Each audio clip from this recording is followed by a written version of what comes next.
Sustainable tourism's how to travel responsibility in the Philippines. Have you ever wondered if the footprints we leave behind as travelers truly tell us a story, discovery, or traces of destructions? Sustainable tourism is a more than just modern travel trend. It is a conscious movement that redefines how we experience the world, one destination at a time. In the Philippines, a country blessed with unmatched natural beauty and cultural richness, for the call responsibility travel has never been more important. From the crystalline water of the Palawan to the rolling rice terrace of Banawi. Every breathtaking landscape tells a story, one that thrives only when we protect it. Sustainable tourism urges us to explore without exploitation, to admire without altering, and to engage without exhausting. It is a mindful balance between wanderlust and stewardship, ensuring that the place we visit today just as remain beautiful tomorrow.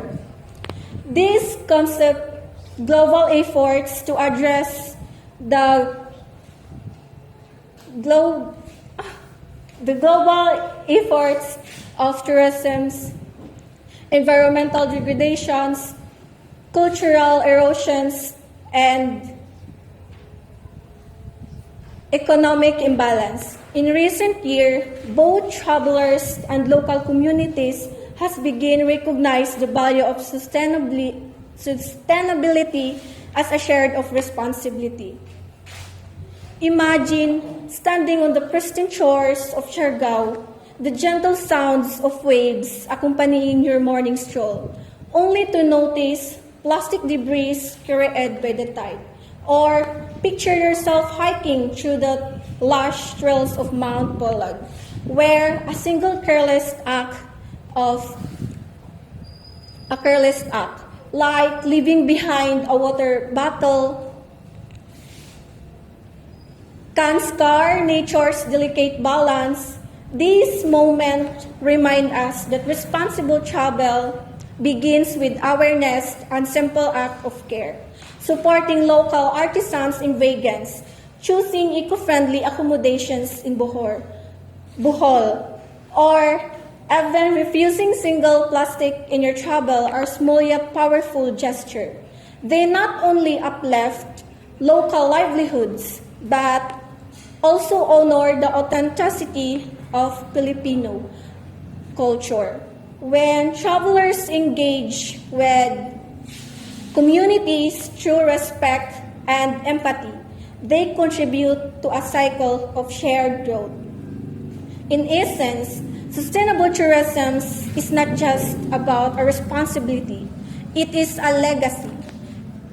Each journey we take offers us a chance to redefine what it means to be a traveler, not as a consumer of beauty, but as a protector of it.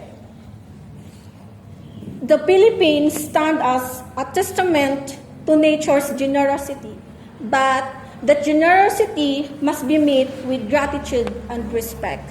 By embracing sustainably part of this, we go beyond sightseeing, we become the part of the story of the renewal. Let us travel with intentions, leaving behind not traces of waste, but whisper of freedom, wisdom, and care. The future of tourism depends not on how far we go, but on how thoughtfully we tread. So, as we explore the pearl of the Orient Seas, true adventures lies not in how much we take, but on how much we give back. Together, let us champion a movement where every step counts, every choice matters, and every step inspired change. After all, what greater souvenirs can we bring home? And then the knowledge we will help the world and our beloved Philippines thrive a little longer. That could be all. Thank you.